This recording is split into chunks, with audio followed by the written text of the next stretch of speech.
పట్వారిగూడెం గ్రామ శివారులో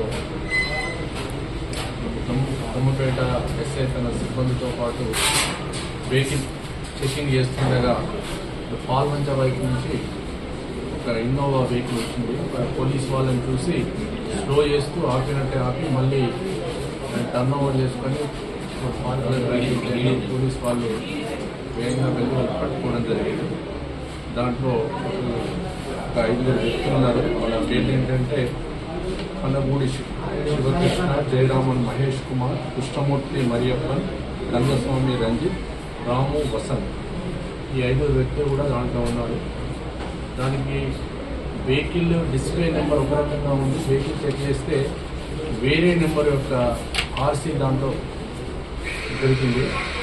వేరియేషన్ గురించి ప్రశ్నిస్తే ఏంటంటే వాళ్ళు గాంజా సప్లై చేస్తున్నట్టుగా, గాంజా డిక్కీలో ఉన్నట్టుగా చెప్పారు. వాళ్ళ కన్ఫెషన్ మీద చెక్ చేయండి. దాంట్లో ఒక 80 kgs గాంజా దొరికింది. సుమారు ఇది 45 లక్షల 43 లక్షల వరకు ఖరీదు దొరుకుతుంది. దీంట్లో విషయం ఏంటంటే ఈ కన్నగూడి శివకృష్ణ అనే అతను మన దగ్గర ఉన్నటువంటి మోతుగూడెంలో పుట్టి అక్కడనే చదువుకున్నాడు. వాళ్ళ పేరెంట్స్ కేరళ 1975లో ఇక్కడ శ్రీలేరు ప్రాజెక్టు నిర్మాణం జరిగేటప్పుడు వాళ్ళు కూలీలుగా వచ్చి ఇక్కడ పనిచేసేవారు. అక్కడే విద్యాభ్యాసం అంతా జరిగింది. ఆ తర్వాత సిఏఎస్ఎఫ్లో జాయిన్ అయ్యాడు 2009లో. ప్రజెంట్ అతను నేషనల్ డిజాస్టర్ రెస్పాన్స్ ఫోర్స్లో డిప్యుటేషన్ మీద చెన్నైలో పనిచేస్తాడు. మిగతా వాళ్ళందరూ కూడా చెన్నైలో ఇతను పరిచయం అందరూ కూడా తమిళనాడు రాష్ట్రానికి చెందిన వాళ్ళు. వివిధ వృత్తులు చేసుకుంటూ వాళ్ళు చెన్నైలో ఉన్నారు. అక్కడ వీళ్ళకి అతను షణ్ముఖం అనే వ్యక్తి పరిచయం అయ్యాడు. ఆ షణ్ముఖం ఈ గాంజా అమ్మేవాడు. ఆ షణ్ముఖం ద్వారా నెక్స్ట్ స్వాతి అనే ఇంకొక లేడీ కూడా వీళ్ళకి పరిచయం అయింది. ఆమె కూడా గాంజా అమ్మేది. వీళ్ళు ఏంటంటే ఈ గాంజా ఎక్కడి నుంచి చేస్తున్నారు ఏంటనేది వాళ్ళు తెలుసుకున్నట్టయితే ఇక్కడ మోతుగూడెం ఒరిస్సా రాష్ట్రం ఏఓబి ఎక్కడ ఉందో ఆ ప్రాంతంలో తీసుకొస్తున్నట్టుగా తెలిసింది.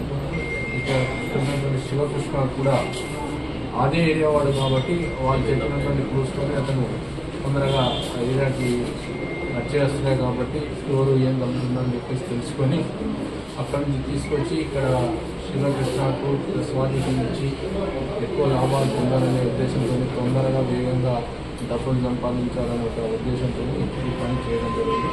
నేను గతంలో కూడా 2 సార్లు తీసుకెళ్ళినట్టుగా తెలుస్తూ ఉంది. మిగతా వాళ్ళు మాత్రం ఫస్ట్ టైం దీన్ని తీసుకెళ్తున్నట్టుగా తెలిసింది. వాళ్ళు ఈరోజు అరెస్ట్ చేశాము, కోర్టులో చేస్తాము. ఇప్పటివరకైతే మా విచారణ తీరలేదు. ఫర్దర్ ఇన్వెస్టిగేషన్ తెలుస్తుంది.